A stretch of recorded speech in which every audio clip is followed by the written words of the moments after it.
प्रिय बालक जी, स्वागत है आप सभी के गुरुकुल आश्रम के इस प्यारे से यूट्यूब चैनल पर। और आप है क्लास 10th के प्यारे से बच्चे। और हम बात करेंगे बच्चे जी, अब आपके एग्जाम पास में है। सिलेबस अब हम लोग पढ़े थे। आज अब बहुत सारे वीडियो देखने से बेहतर होगा कि आप लोग क्या करें कि क्वेश्चन बैंक मैं बोला था प्रैक्टिस करने के लिए। बच्चे बहुत सारे किए हैं, आपने भी किया होगा। और क्वेश्चन बैंक सबसे बढ़िया चीज़ होता है प्रैक्टिस करने के लिए। उसके बाद अपने मॉडल सेट लगाए होंगे, ठीक। तो मैं कुछ आपके लिए पेपर ही लेके आया हूँ जिसको आपको सॉल्व करने से आपको बहुत अच्छा फील होगा। तो इसमें बहुत सारे आंसर किए भी गए होंगे, फिर भी एक बार आप लोग भी अपने तरफ से जरूर वेरीफाई कर लेंगे। मैं ये प्रैक्टिस सेशन पर लाया हूँ, ये आपके लिए थोड़ा अच्छा साबित होगा। चलिए, क्वेश्चन अच्छे अच्छे लेवल के हैं क्योंकि आज हम लोग सिर्फ अच्छे क्वेश्चन की बात करेंगे। 17 का एग्जाम है, तो मैं आपके लिए बहुत सारे पेपर आज डालने वाला हूँ। पहले तो हिंदी का शूट कर रहे हैं। इससे पहला क्वेश्चन है, आप इसका आंसर जरूर करेंगे। ये सब आपको अभ्यास करना है, ठीक है।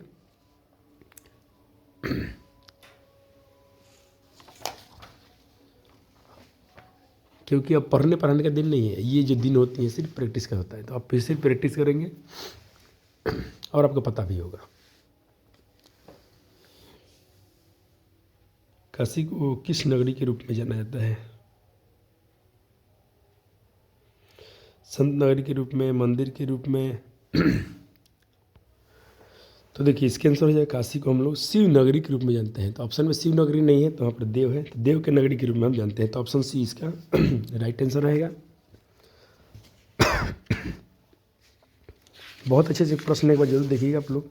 और अब जानते हैं सिकत का अर्थ क्या होता है? मोम होता है, ठीक। और आपसे एक और क्वेश्चन पूछेगा कि अलकत का अर्थ क्या होता है, तो आप अलता बताइएगा। चलिए,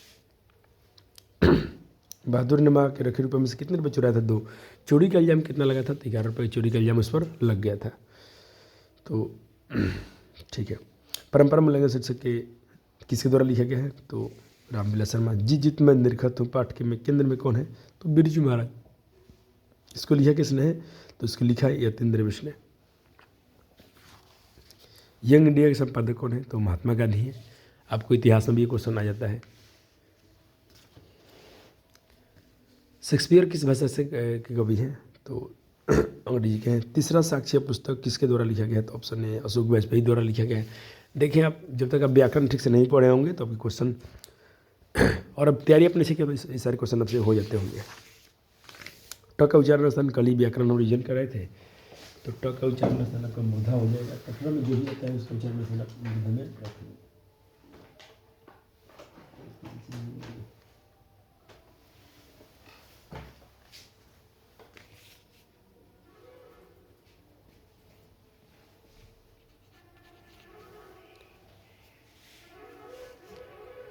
नायक का संधि विच्छेद क्या है? तो नय जो रख नायक होता है। गायक का पूछेगा तो गय जो रख हो गायक हो जाएगा, ठीक है। संधि भी आपको करना चाहिए। निम्नलिखित में शुद्ध शब्द कौन है? शुद्ध शब्द आपको ये पढ़ने से होगा। इसमें वर्ण मरण तो गलत है। रसायन नहीं रामायण होता है। रुग्ण गलत है। वनवासी सही होगा। श्याम शब्द है। श्याम किसी का अपना नाम है तो व्यक्तिवाचक संज्ञा हो गया। फुटपाथ शब्द है।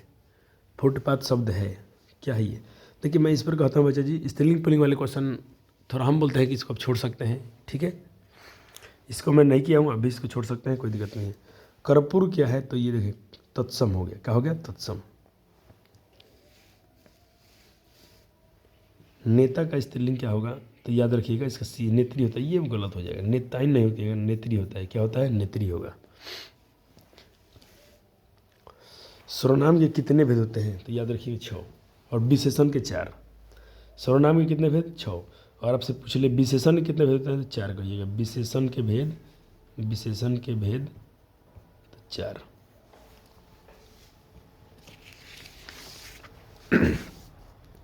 वह घर किस, यह घर किसका उदाहरण है, ठीक है।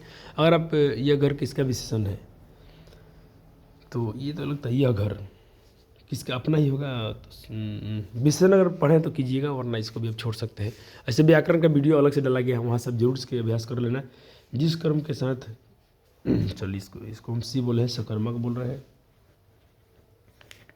जिसका कर्म हो या जिसके साथ कर्म की संभावना हो उसे क्या कहते हैं, ठीक। रसखान किस राजवंश में पैदा हुए थे? तो ये रसखान किस राजवंश में उत्पन्न हुए थे?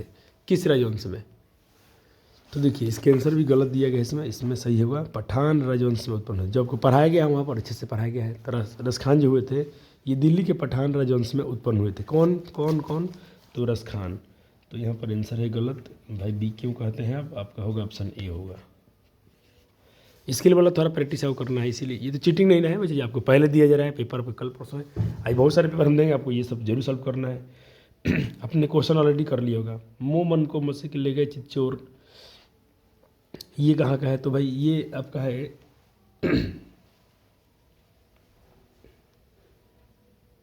मैं आपको लाइन भी गिना दूंगा कहाँ कहाँ का है, तो थोड़ा देख लीजिए। अभी चैप्टर में थोड़े से रिवीजन हो जाएंगे। मैं कह रहा हूँ प्रियमानी श्री राधिका का है, वो यहाँ पर है। ये वाला लाइन पूछा गया, मोह मनिक ले गए, मोह मनिक ले गए चित्चोर नंद चोर नंदनंद। ये पंक्ति कहाँ का है? तो ये पंक्ति है प्रेमायनी श्री राधिका का है। किसका है? प्रेमायनी श्री राधिका का। और इधर का पूछता अगर कोई तो ये होता कुरिल के कुंजन पर उपौर वाराओ। तो इसका सी आंसर सही है। कुंवर नारायण द्वारा की कविता कौन है? कुंवर नारायण की कविता कौन है? लौट कर आऊँगा फिर, एक वृक्ष की हत्या, मेरे बिना तुम प्रभु हमारी नींद। मैं बोलता हूँ पहला पेज आपको बहुत अच्छे से आना चाहिए, चाहे हिंदी हो चाहे इंग्लिश हो, ये आप जानते हैं। और बात हम करते हैं कुंवर नारायण। तो अपना कुंवर नारायण लिखे एक वृक्ष की हत्या, ठीक। मेरे बिना तुम प्रभु रिरन बारिया लिखे, जीवनानंद दास लिखे लौट कर आऊँगा फिर, अनामिका लिखे अक्षर ज्ञान, बीरेन नगवा लिखे हमारी नींद। और ये सारे आपने देख लिया। ऐसे ही आपके काव्य खंड का हो गया। गद्य खंड में जाएंगे आप तो गद्य खंड में आपको सर्वजन जाति प्रथा भीमराव अम्बेडकर, बीस के दांत नलिन बिलोचन शर्मा, हमारी भारत हम क्या सीखे भाषण है जिसको लिखा है मैक्स मुलर ने, नाखून के बढ़ते हैं ललित निबंध है जिसको लिखा है हजारी प्रसाद द्विवेदी ने, नागरी लिपि जो है गुणाकर मूल्य लिखा है बहादुर, कहानी है जो अमरकांत ने लिखा है, परंपरा का मूल्यांकन रामविलास शर्मा, जीत जीत मैं निरखत हूँ बिरजू महाराज का है, साक्षात्कार है, अभिनय ललित रचना है, मछली कहानी है जिसे विनोद कुमार शुक्ल ने लिखा है, और नौबत खाने में इबादत व्यक्ति चित्र है, और शिक्षा और संस्कृति महात्मा गांधी का है। ठीक है, ये आपके टोटल चैप्टर है और नहीं क्या भी आपको पढ़ा दिया गया है और आपने पढ़ा भी होगा। और ये पढ़े लिखे व्यक्तियों के लिए ये सब है, मैं उनके लिए नहीं लाया हूँ कि आप किसी को पढ़ के पास हो जाएगा, नहीं। जो बच्चे पढ़े लिखे हैं उनके लिए थोड़ा पॉलिश करने का उनका कंसेप्ट और अच्छा कर देने के लिए ये पेपर अच्छा है। लौट कर आऊँगा फिर कविता किस द्वारा अनुवादित है? लौट कर आऊँगा कविता अगर किसके द्वारा अनुवादित है तो इसको लिखा है जीवनानंद दास ने। इसको लिखा किसने है? इसको लिखा है जीवनानंद दास ने। अगर थोड़ा आप जाएंगे तो मैं थोड़ा वो चैप्टर का भी रिवीजन करा देता हूँ। 148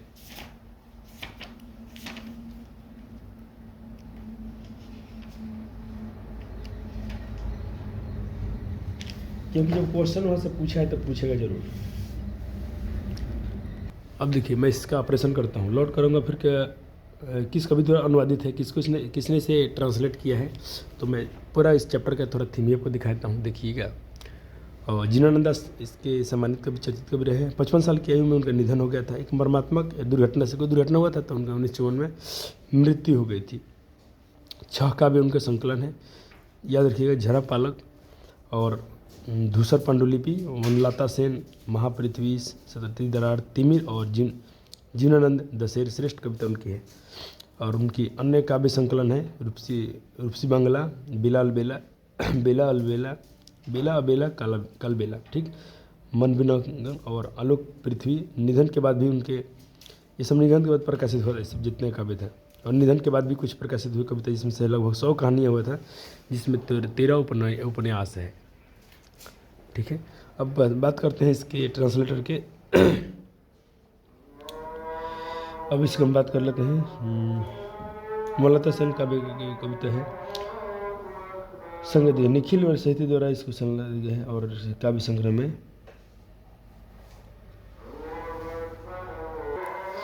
ये आप कहानी पढ़े थे, आपको पढ़ाया गया था कि ये हिंदी कवि है प्रयाग शुक्ल द्वारा इसको भाषांतरित किया गया था। भाषांतरित मतलब भाषा चेंज किया था। ये बांग्ला के होगा, बांग्ला भाषा में होगा तो इसकी हिंदी भाषा में भाषांतरण किया गया किसके द्वारा? प्रयाग शुक्ल द्वारा। किसके द्वारा? प्रयाग शुक्ल द्वारा।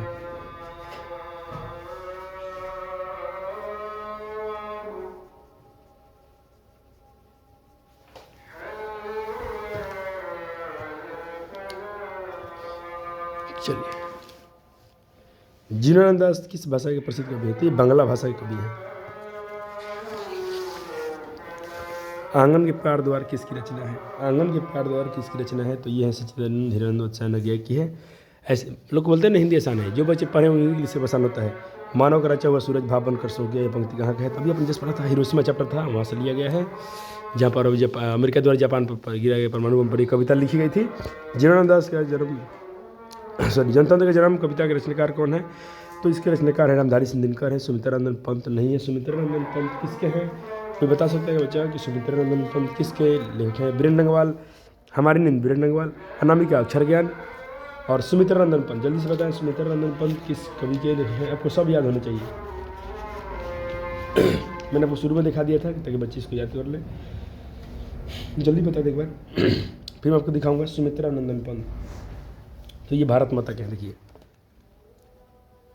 सुमित्रानंदन पंत क्या है? भारत माता के हैं। तो ये आपके नंबर कहाँ मिलेंगे? ऐसे आप क्वेश्चन करके आते हो तो आपको नंबर नहीं मिलता है, याद रखिएगा।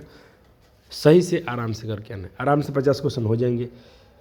जो आसान कोई विषय समझता है बच्चा वही फंसेगा। जो बच्चे सब विषय को आराम से तैयारी कीजिएगा, सीरियस होकर, तो आपका अच्छा हो जाएगा। सावधानी से करना है, यानी कि ये विषय आसान है वो हार्ड है, ऐसा कुछ नहीं होता। कबीर खान द्वारा कृष्ण भक्ति संबंधी रचनाएं प्राप्त होती हैं कहाँ पर भाई? तो कबीर खान द्वारा कृष्ण भक्ति संबंधी रचनाएं प्राप्त होती हैं कहाँ पर? दोहे में, प्रेम वाटिका में, सोरठी में, सुजान रसखान में। जल्दी से बताइए। जब आप देखेंगे, आपको मैं जीवनी पढ़ाया था तो वहाँ से पढ़ाया था आपके। देखिए इनके 2 ग्रंथ मिलते हैं, ठीक है, एक प्रेम वाटिका, एक सुजान रसखान। तो प्रेम वाटिका में इनमें प्रेम निरूपण संबंधी रचनाएं मिलती हैं और सुजान रसखान में कृष्ण की भक्ति संबंधी रचनाएं मिलती हैं। तो नोट्स जो आपको पढ़ाया गया था जी आपने बहुत अच्छे पढ़ा था, उसमें से क्वेश्चन बाहर नहीं जाता है। हर साल बच्चे अच्छे स्कोर करते हैं, अभी इस बार अच्छा करेंगे पूरी उम्मीद है। थोड़ा आपको मैं कुछ अच्छे क्वेश्चन लेके आया हूँ जो आपको ये थोड़ा जरूरी होता है प्रैक्टिस करना। चिदम्बरा किसके द्वारा लिखी गई? कोई बताएगा जल्दी से? तो इसको मैंने बोला है ए, सुमित्रानंदन पंत। चिदम्बरा किसके द्वारा लिखे गए? तो सुमित्रानंदन पंत। सुमित्रानंदन पंत किसके लेखक हैं? तो भारत माता के हैं। जैसे आपको थोड़ा बताया था, तो मैं 124 आपको थोड़ा सा जल्दी से रिवीजन कराता हूँ। 124 पेज में जाता हूँ, आपको थोड़ा उनकी जीवनी दिखाता हूँ। ऐसे आपको नोट्स में अच्छे से पढ़ाया गया था। चिदम्बरा के बाद चला है थोड़ा और चीज़ें। देखिए चिदम्बरा है, इनकी रचना है। ग्राम्य पूछेगा तो भी सुमित्रानंदन पंत, युगपथ, चिदम्बरा। और चिदम्बरा पर बच्चे जिनको भारतीय ज्ञानपीठ पुरस्कार मिल चुका है, गुंजन और ये सब चीज़ इनकी अन्य रचनाएं हैं, ठीक है।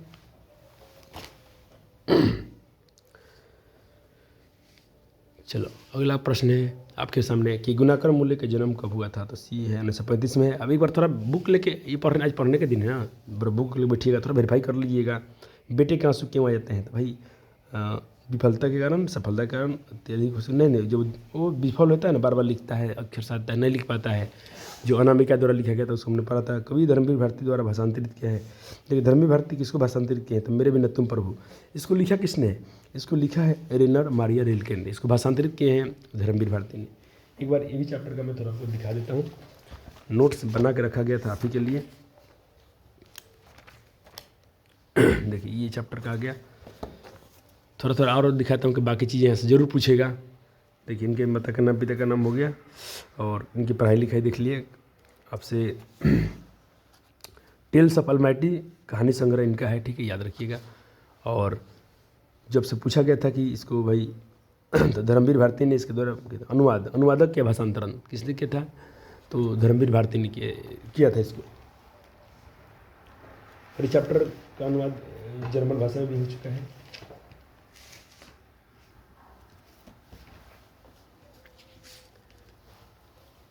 आराम से करिएगा, 100 क्वेश्चन होंगे। व्याकरण का मैं एक रिवीजन भी डाला हूँ, जरूर इसको रिवीजन के ऑफलाइन में करा दिया गया है बच्चों को, और बच्चे खुद से कर भी लेना। दूसरे के इशारे पर भटकने वाले लोग क्या कहते हैं? ये व्याकरण का सवाल है तो उसको अंधव्यसी, मूर्ख, ऐसा कुछ कहते हैं। थोड़ी इसको ये याद रखिएगा। हाँ, प्रलय शब्द में उपसर्ग क्या है? ये आसान टॉपिक होता है प्रलय। तो देखिए इसमें उपसर्ग पहले छाटिएगा तो शब्द को तोड़िए। तो शब्द को तोड़ेंगे ना तो ये हो जाएगा प्र धन लय। तो प्र उपसर्ग हो गया। क्या उपसर्ग हो गया? प्र उपसर्ग हो गया। पहाड़ शब्द का विशेषण क्या होगा? पहरीला, पहाड़ुमा, पहाड़ी। तो इसका आंसर हो जाएगा बी, पहाड़िए हो जाएगा, ठीक है। पहाड़ का विशेषण पहाड़ी हो जाएगा। ग्राम का विशेषण ग्रामीण हो जाएगा। दिन का विशेषण दैनिक हो जाएगा। और मैं विशेषण की बात कर लेता हूँ, क्या क्या पूछता है? दिन का दैनिक, ग्राम का, समाज का विशेषण सामाजिक हो जाएगा। इतिहास का विशेषण ऐतिहासिक हो जाएगा। तो थोड़ा बातें सुनने में जो बोल रहा हूँ। निर्भय शब्द कौन समास है, तो याद रखिएगा। देखिए ये तो भाई तत्पुरुष होगा नहीं, कर्मधारय होगा नहीं, बहुब्री होगा नहीं, ये तो सही, अव्ययी भाव समास सही है। निर्भय कभी कभी ये नहीं रहता ना, तो नैक समास होता है, बिना भय का। कभी कभी ऑप्शन में ये नहीं रहेगा तो क्या रहेगा, नैक समास, ये वाला रहेगा। ठीक है। कहाँ ना जैसे पदबंध भाई बच्चे जी मैंने आपको नहीं पढ़ाया, तो पदबंध से क्वेश्चन में बचेंगे बच्चे, थोड़ा आप इग्नोर कर सकते। आप अपने खुद से अगर व्याकरण पढ़ लिया तो कीजिएगा, मैंने नहीं पढ़ा है तो मैं बच्चे को सलाह नहीं दूंगा, क्योंकि ऑलरेडी आपके पास 100 क्वेश्चन होंगे, 50 क्वेश्चन छोड़ के आना है, तो इसको आप छोड़ सकते हैं। पदबंध वाले क्वेश्चन आप छोड़ देंगे तो कोई इसमें बुराई की बात नहीं है। आगामी शब्द का विलोम क्या होता है, तो देखिए आगामी मतलब आने वाला, तब इसका विलोम हो जाएगा उल्टा विगत। जो मापा ना जा सके उसके लिए शब्द कहिए, जो मापा ना जा सके उसके एक शब्द कहिए। तो अपरिमेय, अपरिमेय संख्या याद है, अपरिमेय संख्या अशांत होती है, इसको हम लोग नाप ही नहीं पाते हैं, तो अपरिमेय इसका आंसर हो गया। अपने पैरों पर खड़ा होना मुहावरे का अर्थ क्या होता है, तो स्वावलंबी होना बहुत अच्छा इंपॉर्टेंट है, ये मुहावरा है, आता है एग्जाम में ज़्यादा। शुद्ध वाक्य चुनिए, अगर वाक्य आपको अच्छे से पढ़ें तो बनाइएगा ना, तो वाक्य के भी क्वेश्चन आप छोड़ सकते हैं। चलिए मधुर से प्रत्यय जरूर कर लीजिए, प्रत्यय लास्ट में लगता है, तो पहले इसमें क्या ना अच्छा वर्ड टानिए। मधुर प्रत्यय कैसे देखना होगा लास्ट में, तो एक एग्जाम्पल में सिखाता हूँ कैसे तोड़ना होगा, ऐसे कुछ मत कर दीजिएगा। पहले इसका मूल शब्द छाटिए, तो मूल शब्द इसमें क्या होगा, मधु होगा, अब मधु में क्या लगा होगा, र लगा होगा, तो बिल्कुल इसका र आंसर हो गया। ठीक है, ऐसे आप देख लेना, आसान होता है। सूर्योदय हुआ और कुहासा जाता रहा, किस वाक्य का उदाहरण है?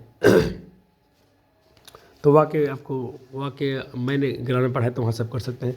रगम्पा किसका, किस किस्म का आदमी था, कैसा आदमी था वो, तो बदमाश तो था ही था, जुआरी तो था ही था, तो भाई थोड़ा ये भी था, तो ऑप्शन डी हो जाएगा। 2 ऑप्शन मैच कर रहा था, तो ऑप्शन डी के साथ ही आप जाइएगा। वर्णिका आपको जिंदा कर देगा, इसलिए वर्णिका पढ़ना बड़ा बेहतर था। मगम्मा ने ब्याह में बहू क्या क्या दिया था, याद रखिएगा, उसको कर्णफूल, झुमकी, कपड़ा सब कुछ दिया था, तो डी आंसर हो गया। और ढहते विश्वास कहानी में राजेंद्र मिश्र क्या है, तो उसके ना वो संपादक हैं और एथी भी थे, अनुवादक भी थे, तो संपादक थे, प्रकाशक नहीं, अभिनेता नहीं थे, निर्देशक नहीं थे, संपादक थे। सीता को कौन सा लड़का हमेशा चुप रहता था, सीता का कौन सा, बिजू हमेशा चुप रहता था, याद रखिएगा, इसको क्वेश्चन आ जाता है परीक्षा में। किसकी पत्नी ने दाल का हलवा बनाया था, तो याद रखिएगा बिजू की पत्नी ने दाल का हलवा बनाया था, किसके दिन, शायद होली के दिन, होली के दिन, सॉरी हाँ, कैलाश की पत्नी ने, ऑप्शन में कैलाश दिया है, किसके दिन बनाया था, होली के, एथी के दिन, हाँ होली के दिन। और तीनों की पत्नी के नाम को याद रखना होगा, बिजू की पत्नी का नाम, नारायण की पत्नी का नाम, कैलाश, तो कैलाश की पत्नी राधा है, कैलाश की पत्नी कौन है, राधा है। और बिजू की पत्नी कौन है, बिजू की पत्नी का नाम है पुष्पा, इसकी पत्नी का नाम पुष्पा था, और नारायण की पत्नी का नाम भौरी है। याद रखिएगा, यहाँ से क्वेश्चन 100% आएगा, इसमें कोई शक नहीं है, गलती मत करना आप। तो कैलाश की पत्नी राधा ने दाल का हलवा बनाया था, होली के दिन बनाया था, ठीक है। और चलिए पूरी कहानी आपको याद रहनी चाहिए क्वेश्चन के माध्यम से, ताकि आप उसके आधारित कुछ भी क्वेश्चन आसपास पूछाए तब कर लीजिएगा। नगर कहानी के अनुसार पहले दिन पपाती का हुआ था, तो पहले दिन पपाती को बुखार हुआ था, तो ऑप्शन नहीं होगा। बिजू की पत्नी आगे ना, बिजू की पत्नी का नाम क्या है, तो मैंने बताया था, यहाँ पहले आपको लिख दिया था, बिजू का नाम, बिजू की पत्नी का नाम पुष्पा है, कैलाश की पत्नी का नाम राधा है, और नारायण की पत्नी का नाम भौरी है, ठीक है, इसको आप याद रखेंगे। वल्ली अमाल क्या नहीं जानती थी, तो वही पढ़ना नहीं जानती थी, ऑप्शन ए इसका आंसर हो जाएगा। लक्ष्मी के ससुर किस बांध में काम करते समय पत्थर से दबकर शहीद हो गए थे, तो याद रखिएगा हीराकुंड बांध में जब बन रहा था तो उसमें वो शहीद हो गए थे, ठीक है।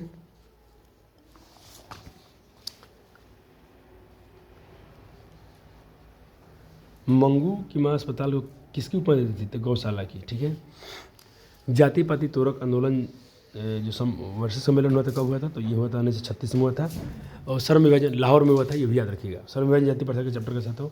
विश्व की दत्त कहानी में खोखा किन मामलों में अपराध था, तो घर के नियमों के धज्जियां उड़ाने में अपराध था। जहाँ लड़कियाँ खूब अच्छी थी, सुशील थी, वहीं पर खोखा बहुत बदमाश था। मैक्स मिलर को किसी वेदांतियों ने वेदांती कहा है, तो स्वामी विवेकानंद ने मैक्स मिलर को वेदांतियों का वेदांती कहा है। हेकल क्या थे, तो हेकल देखिए, हेकल थे जंतु वैज्ञानिक, क्या थे, जंतु वैज्ञानिक। तो आपसे क्वेश्चन पूछा जाएगा कि भाई हकर्स क्या थे, हकर्स, तो हकर्स थे वनस्पतिक वैज्ञानिक। मैं दोनों इसलिए लिखा हूँ कि बच्चे गलती ना करें। हेकल थे जंतु वैज्ञानिक, तो हकर्स क्या थे, से वनस्पति, जंतु वनस्पति, ढंग से याद रखिएगा, गलती नहीं करके आना है।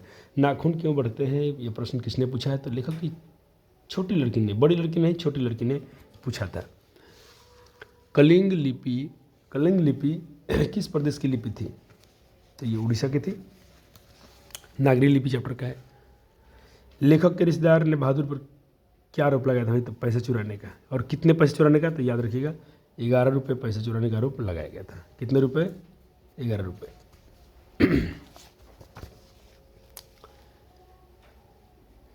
एक वृक्ष की हत्या शीर्षक कविता में किस रवि के, एक वृक्ष की हत्या शीर्षक कविता में वृक्ष ने कवि ने किस रूप में प्रस्तुत किया, कवि को वृक्ष को कैसे प्रस्तुत किया, मानव के रूप में, जानवर के रूप में, घर के रूप में, वृक्ष के रूप में।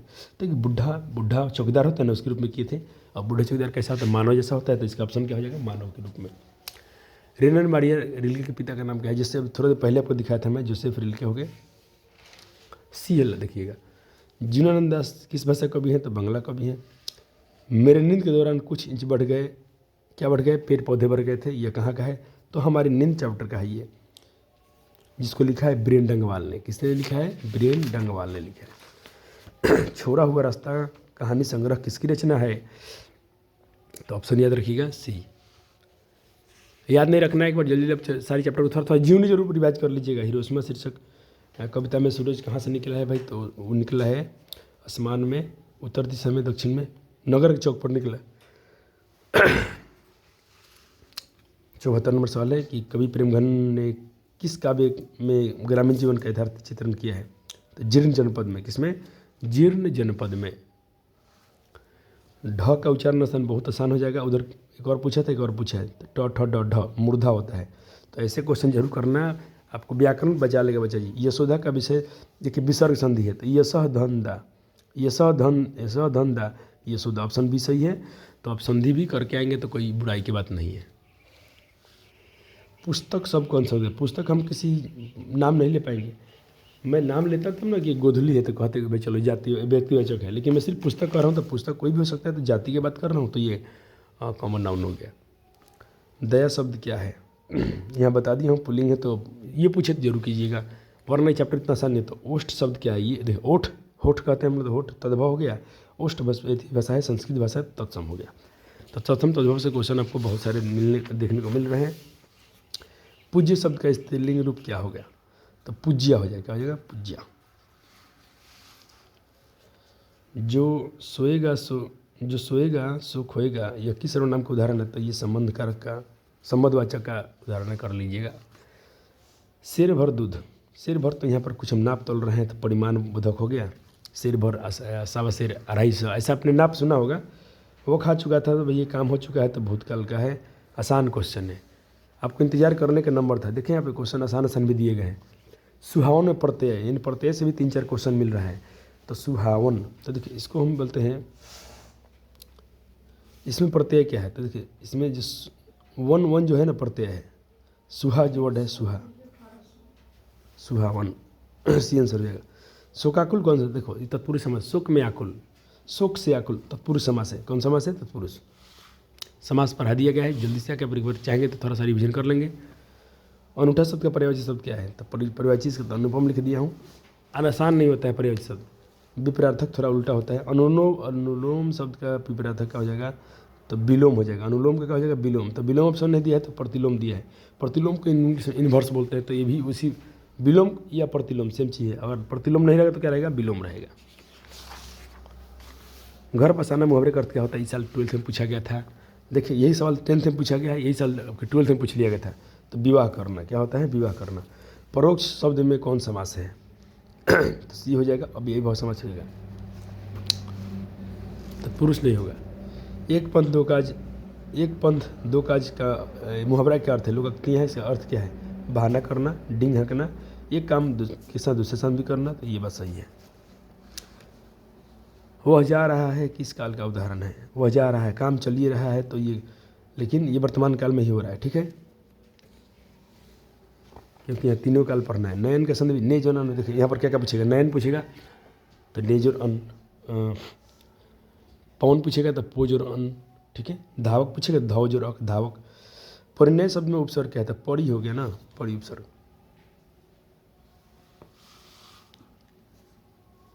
अपमान शब्द का विलोम क्या होता है? सावरदैया के किस पाठ के हैं? तो भाई धरती कब तक घूमेगी। और आखिरी के 5 क्वेश्चन अब क्या है? शहर में रोज दही देने को हम क्या बोलते हैं? तो बारी कहते हैं। बारी आ गया आपका, पैसे जमा कीजिए। लक्ष्मी को कितनी लड़कियां थी? ठीक है, तो उसकी 2 लड़कियां थी। बांध की निगरानी करने के लिए लक्ष्मी ने किसे भेजा था? तो बड़े लड़के को। अब बड़े लड़के का क्या नाम था? तो अच्युत्य नाम था। किसका नाम था उसका? अच्युत्य। शहर से पढ़कर आया था तो गुंडी आया था, जो कटक शहर से पढ़ के आया था। बांध की निगरानी चले। कौन पति को अकेली छोड़कर नहीं जाना चाहती थी? तो उसकी माँ का नाम क्या है? वल्ली अमाल। क्या नाम था? वल्ली अमाल। उसको छोड़कर जाना अकेला नहीं चाहती थी। पुष्प शब्द, वाष्प शब्द क्या है? यह मूर्धन्य है तो बिल्कुल तत्सम हो जाएगा। तो ऐसे क्वेश्चन आते हैं। मैं बोलता हूँ बच्चा जी आपके ऑब्जेक्टिव 50 में 50 बन जाएंगे, दिक्कत कहाँ? और इधर तो भाई आप हिंदी में 100 नहीं करते तो अच्छी बात नहीं है। देखिए अब ये कितना आसान होता है। क्या बोला गया है? गद्यांशों को पढ़कर अच्छे से पढ़िएगा, बहुत बढ़िया से पढ़िएगा। अब नीचे दिए गए प्रश्न का उत्तर दीजिएगा। प्रत्येक प्रश्न को 2 अंक का होगा। एक आंसर करेंगे 2 नंबर। अच्छे से कहानी पढ़िएगा, अच्छे से। मैं वो थोड़ा कहानी छोटा कर रहा हूँ ताकि कहानी पढ़ने में बोर्ड पर दिख जाए। ऐसा कहानी दिया है, इसको यहाँ से यहाँ तक ढंग से पढ़ लीजिएगा, ठीक है। मोबाइल से पढ़ते हैं तो मोबाइल की स्क्रीन आप जूम कर सकते हैं, और फिर मैं इसको जूम करूँगा ही करूँगा। पढ़ लेंगे इसको आप, और पढ़ के चलिए एक बार हम भी पढ़ लेते हैं आपके साथ में। समस्त ग्रंथों एवं लोगों को कहना है कि जीवन का एक कर्म क्षेत्र है। हर कर्म के लिए जीवन मिलता है। कठिनाइयाँ, दुख और कष्ट हमारे शत्रु हैं, जिनका हमें सामना करना और विरुद्ध संघर्ष करने के लिए हमें विजयी बनना है। अंग्रेजी के यशस्वी नाटककार शेक्सपियर। आपसे क्वेश्चन पूछा था ना, यही क्वेश्चन पूछा था ना वहाँ पर, क्या बोलते हैं अपना ऑब्जेक्टिव में पूछा था कि शेक्सपियर किस भाषा कवि हैं? तो अंग्रेजी के हैं। किस, यही ऑब्जेक्टिव में पूछ लिया था, यही से ऑब्जेक्टिव में क्वेश्चन आ गया था, कवि है। और उन्होंने ठीक कहा है कि कायर अपनी मृत्यु से पूर्व उन्होंने शेक्सपियर ने कहा, ठीक ही कहा है कि कायर अपनी मृत्यु से पूर्व अनेक बार मरते हैं। जो लोग कमज़ोर होते हैं, जो डरते हैं, वो मरने से पहले बार बार मर जाते हैं, डर के मारे मर जाते हैं। किंतु वीर एक से अधिक बार नहीं मरता है। वीर जो लड़ेगा नहीं, एक बार न मरेगा, जो डरेगा वो बार बार मरता है। डर डर के जीने से बेहतर है कि अब हौसला रखिए, पढ़िए, जो होगा बेहतर होगा। जीवन से भी हारना चाहिए। किंतु वीर, चलो, विश्व के प्रायः समस्त महापुरुषों के जीवन वृत्त हमें यह शिक्षा देते हैं कि महानता का रहस्य संघर्षशील अपराजय व्यक्तित्व है। संघर्ष के मार्ग में अकेला ही चलना पड़ता है, कोई हमारी शक्ति हमारी सहायता नहीं करता है। ये बात बहुत सही है। परिश्रम, दृढ़ इच्छा शक्ति, लगन आदि मानवीय गुण व्यक्ति को संघर्ष करने के लिए जीवन में सफलता प्राप्त करने का एक मार्ग प्रशस्त करते हैं। अब चलो यहाँ से क्वेश्चन पूछता है, महापुरुषों ने जीवन को एक कर्म क्षेत्र क्यों कहा है? यहाँ पर क्वेश्चन पूछा गया है कि महापुरुष जो लोग होते हैं कि जीवन को एक कर्म क्षेत्र क्यों कहें? तो पहला ही लाइन पढ़ेंगे तो मिल जाएगा। समस्त ग्रंथों में ज्ञानी लोग कहने की जीवन कर्म क्षेत्र क्यों? क्योंकि हमें कर्म करने के लिए जीवन मिला है, कठिनाइयाँ संघर्ष मिलता है। इसका आंसर आप लिख सकते हैं यहाँ से यहाँ तक। महापुरुषों ने जीवन के कर्म क्षेत्र क्यों कहा है? तो कोई भी सोचता है ना कि हम यही लाइन छाप देंगे, ये छापने से नंबर नहीं मिलेगा। देखिए, महापुरुषों ने जीवन को कर्म क्षेत्र क्यों कहा है? जीवन को कर्म क्षेत्र क्यों कहा है? क्योंकि देखिए यहाँ से आप आंसर लिख सकते हैं कि क्यों इसलिए कहा है। आप थोड़ा बना अच्छे से लिखते हैं कि इसलिए कहा है कि कठिनाई, दुख और कष्ट हमारे जीवन के शत्रु हैं, जिनका हमें सामना करना है और उनके विरुद्ध संघर्ष करना ही विजयी हमें बनाता है। इतना लिख देंगे तो काम हो जाएगा, ठीक है। कुछ सोचता है कि हम थोड़ा उसी में से कुछ भी लिख देंगे। कुछ भी आप कैसे लिख सकते हैं, कुछ भी आप कैसे लिख देंगे। अगला क्वेश्चन, हमारे शत्रु कौन है? देखा, अब इसके क्वेश्चन छोटा हो जाएगा। हमारे शत्रु कौन है? तो मैं आपको बता रहा हूँ, यहाँ लिखा गया था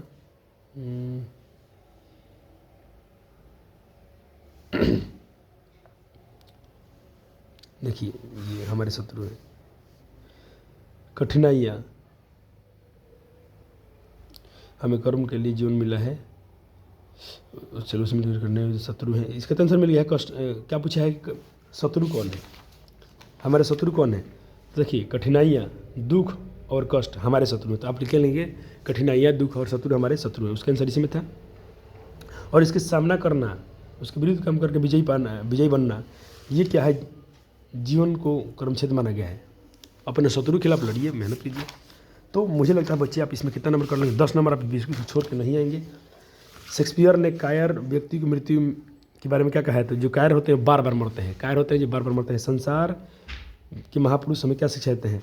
तो देखिए संसार के जितने महापुरुष हैं, यहाँ लिखा गया था विश्व मतलब संसार के महापुरुष जीवन वृत्त हमें यह शिक्षा देते हैं। क्या सीखते हैं कि महानता का रहस्य संघर्षशील अपराजय व्यक्तित्व है, यानी हमको संघर्ष करना चाहिए और अपराजय को हारना, एकदम हौसला रख के लड़ते रहिए, यही व्यक्तित्व का, यही इसका आंसर आप लिखने में तो हो जाएगा।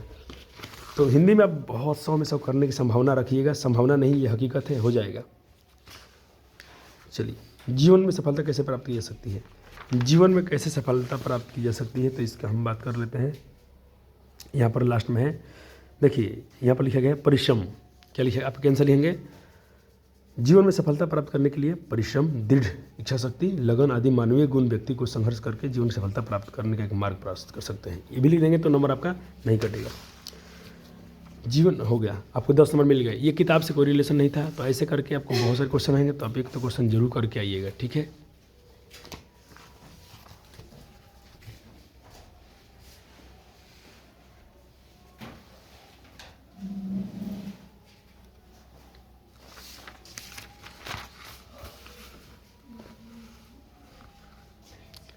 ऐसे और देखिए ध्यान से मैं क्या बना रहा हूँ, इसमें थोड़ा आपको समझा दिए। अभी एक में दूगो था, मतलब 10 नंबर यहाँ से उठाएंगे, दू था, किसी को कैंसर करना। अगर अपने इसका आंसर कर दिया क नंबर का, तो ख नंबर करने की जरूरत नहीं है, ख नंबर करने की जरूरत नहीं है। फिर दू में आएंगे, फिर दिया है 10 नंबर, यहाँ भी दू दिया है, एक आंसर करना, तो 20 नंबर तो अपने यहाँ से ले लिया, तब कितने नंबर हो गए, 70 नंबर अपने काम कर लिया। सेम ऐसे यहाँ भी करना है, आराम से पढ़िएगा। अब आपको बोलिएगा सर समय नहीं है तो कहाँ से काम चलेगा, आराम से पढ़ लेंगे तो आपका आंसर मिल जाएगा। और कुछ क्वेश्चन में ट्राई किया आपने तो बहुत अच्छा किया है, कई दिन से बोलते भी आ रहा हूँ अपने, करिए। अब चलिए, तो 20 नंबर आपने यहाँ से ले लिया है। चलिए 20 नंबर यहाँ से हो गया, यानी पैसेज में आपने कितने नंबर ले लिया, 20 नंबर। गद्यांश में अब निबंध है, ये तो निबंध में कल ही बता रहे थे कैसे लिखना है। 10 नंबर यहाँ से लीजिएगा तो 30 नंबर यहाँ से हो गया, तो अब बिल्कुल। लेकिन जब निबंध लिखें किसी एक वजह से भक्ति पर लिखना है, तो पहले उसको पृष्ठभूमि के बारे में लिखें, उसके महत्व पर लिखें, इसके बारे में लिखें, फिर उसके उपसंहार लिखें। सब टॉपिक पर लिखना पड़ेगा थोड़ा थोड़ा, ठीक। ऐसा नहीं कि कुछ भी आप निबंध लिखते चलेगा, नंबर में कटेगा आपका। किसी एक पर लिखिएगा, बहुत सारे क्वेश्चन आएंगे, जिस पे ज़्यादा जानते हैं उसके बारे में लिख लीजिए, तब काम हो गया। चलिए, आवेदन जरूर लिखिएगा, पत्र लिखे। देखिए संवाद लिखने से बढ़िया है, चिकित्सा मरीज के बीच में क्या संवाद हुआ, संवाद लिखने से बढ़िया है कि आप ये आवेदन लिख दीजिए। तो यहाँ पर 5 नंबर, तो आपका 35 नंबर आपका हो गया, यानी आप 85 पर चले गए। अभी तक देखिए अपने बुक से क्या था, बुक पढ़ने का आपको ऑब्जेक्टिव में सहायता दे रहा था, लेकिन ये सब चीज़ें बच्चे को अच्छे मार्क्स से लेकर आती हैं। अब हम आते हैं, देखिए हो गया निम्नलिखित में से किसी 5 प्रश्न का 20 से 30 शब्द देना है, यानी इसका आंसर छोट लिखना है, बड़े आंसर आप नहीं लिख सकते हैं, ये भी बात याद रखिएगा। अम्बेडकर ने जाति प्रथा और बेरोजगारी के प्रमुख प्रत्यक्षकरण के कारण, देखिए अम्बेडकर के अनुसार जाति प्रथा भारत में बेरोजगारी के प्रमुख प्रत्यक्ष कारण बनी है कैसे, 20 से 30 शब्द में लिखना है। इतने सारे क्वेश्चन हैं, आप कोई 5 का आंसर लिखिएगा, 20 से 30 शब्द कहने का मतलब 2 से 3-4 लाइन में लिखिएगा, बस, इससे ज़्यादा नहीं लिखना है। तो 10 नंबर यहाँ से उठाइएगा, बुक का मात्र 10 नंबर यहाँ से मिलेगा, और बुक के नंबर है मैं बता रहा हूँ कहाँ से मिलेगा। चलिए अब आपको आएंगे व्याख्या करने वाला, तो व्याख्या कौन करेगा, जो बच्चा पूरा पढ़ा होगा। तो 10 नंबर वहाँ से, 5 नंबर ऐसे। बुक से लिखने वाला में कितने को नंबर मिलते हैं, 15 नंबर। बाकी 35 नंबर कहाँ थे, व्याकरण में थे, समझे। तो बहुत बच्चे गलती करते, खाली बुक पर ध्यान रखते हैं, व्याकरण को छूते नहीं है, और व्याकरण बहुत ज़्यादा मार्क वेटेज रखता है। चलिए मैं ये सब बताता हूँ कैसे व्याख्या करना है। जैसे मान लीजिए दूग रहेगा, कविता से कहने से कौन एगो का व्याख्या करना है, थोड़ा बड़ा करना पड़ेगा, 100 शब्द में, 100 शब्द ज़्यादा भी नहीं होता है। जैसे देखिए ये वाला मैं जानता हूँ कहाँ का है, पहले का दिखा है, काम धाम के बाद रात के बिस्तर पर गए बहादुर के लेखक किन शब्दों में चित्रण करता है। काम धाम किया था तो जाके बिस्तर पर गया था, कैसे कैसे सोया था, लेखक जो थे कैसे चित्रण के बारे में समझा देंगे ना, तो पहले लिखेंगे यह प्रस्तुत पंक्ति हमारे बहादुर शीर्षक से ली गई है, जिसके लेखक कौन है, लेखक का नाम लिखना पड़ेगा। पहले लिखो यह प्रस्तुत पंक्ति हमारे गोदली बहादुर के कहानी है ना, तो लिखिए गद्यांश शीर्षक बहादुर से ली गई है, जिसके लेखक का नाम आपको इसलिए मैं बोला था याद रखना। अगर आपको लेखक का नाम याद नहीं है तो आप व्याख्या नहीं कर सकते हैं। तो जिसके देखिए हमने क्या पढ़ा, बहादुर, जिसके लेखक कौन है, अमरकांत है। कौन है, जिसके लेखक अमरकांत है। अब आप बताइएगा उसके जब सोया था बिस्तर पर क्या क्या कह रहे थे, उसके बारे में समझा दीजिएगा, थोड़ा 4-5-6 लाइन लिखकर, तो आपके 5 नंबर मिल जाते हैं, आप नंबर नहीं कटता है। या कविता से वो पूछेगा, तो मैं तुम्हारा भेष हूँ, तुम्हारी वृत्ति हूँ, मुझे खोकर प्रभु तुम अपना तो ये चैप्टर का नाम आ गया मेरे बिना तुम पर हो। तो लिखोगे यह प्रस्तुत पंक्ति हमारी गोदली भागदू से काव्यखंड के शीर्षक मेरे बिना तुम पर हो शीर्षक से ली गई है, जिसके लेखक हैं रेनर मारिया रिल्के। ठीक है, रेनर मारिया रिल्के हैं। बस इतना आपने लिख दिया तो आपके लिए 2 नंबर वहाँ से बन जाते हैं। अब इसका थोड़ा अर्थ समझा देंगे तो आपको 3 नंबर वहाँ से मिल जाएगा, तो 5 नंबर मिलता है। इस तरह से अपने हिंदी में 100 में 100 करने की संभावना पूरा रहता है।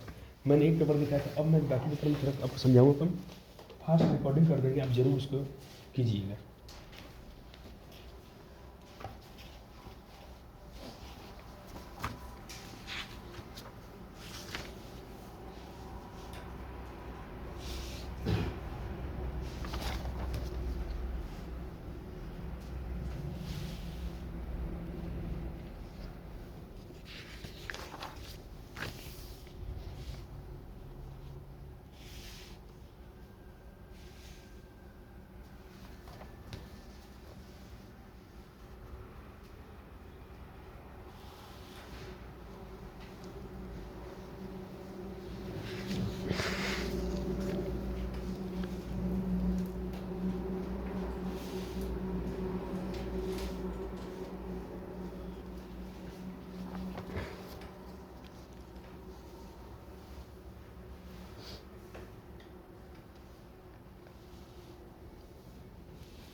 ये सब आपको छोड़ के बिल्कुल नहीं आना है।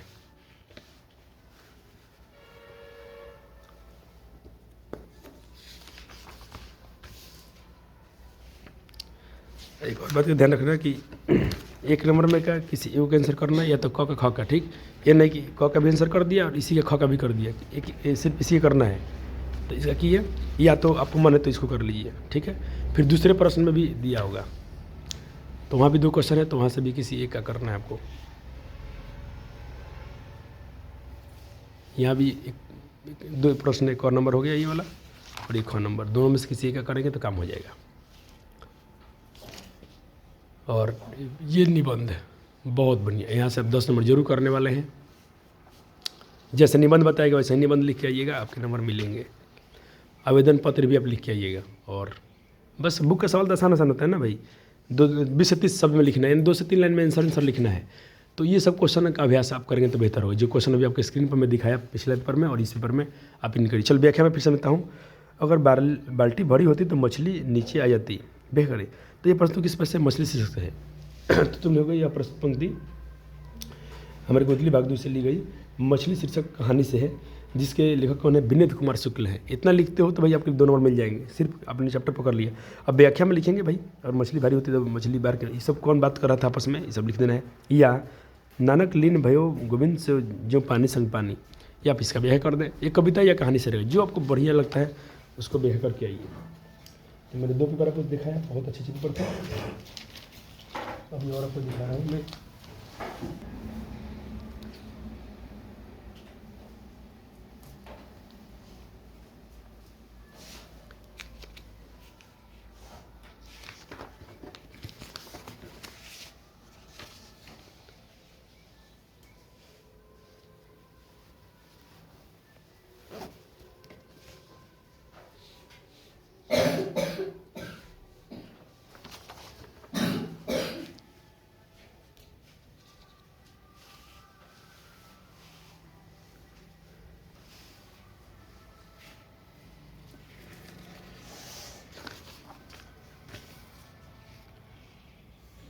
ये अच्छा क्वेश्चन है।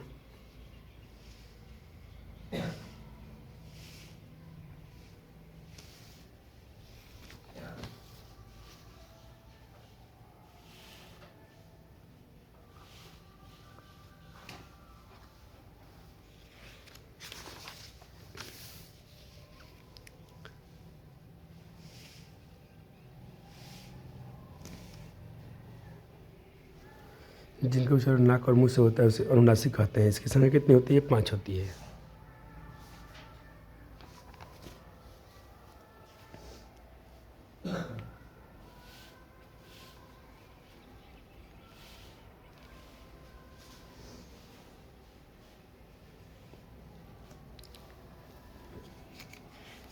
भाप तद्भव हो गया, ठीक। और वाष्प लिखा होता है ना, तत्सम हो जाता है।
ये किसका है? तो यह देखिए रेनर मारिया रिल्के का है, टिप्स टेल्स ऑफ अलमाइटी।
भाषा के कितने रूप होते हैं? 3 होते हैं, मौखिक, लिखित, सांकेतिक।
चौखट में नहीं अटता बेटे का चौखट में नहीं अटता है बेटे का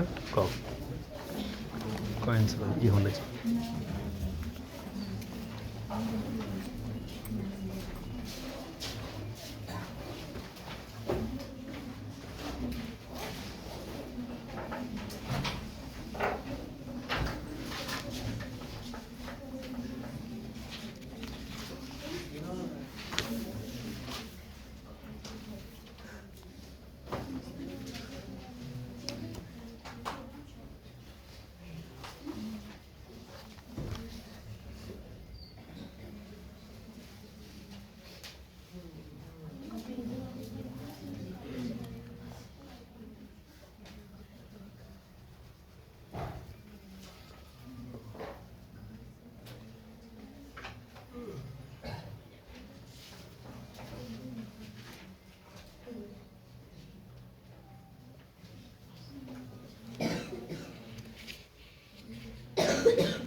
ऐसी सब्जी दो शब्दों के मेल से बनते हैं, जो खंड सार्थक होते हैं, उसे क्या कहते हैं? इसे कहते हैं यौगिक।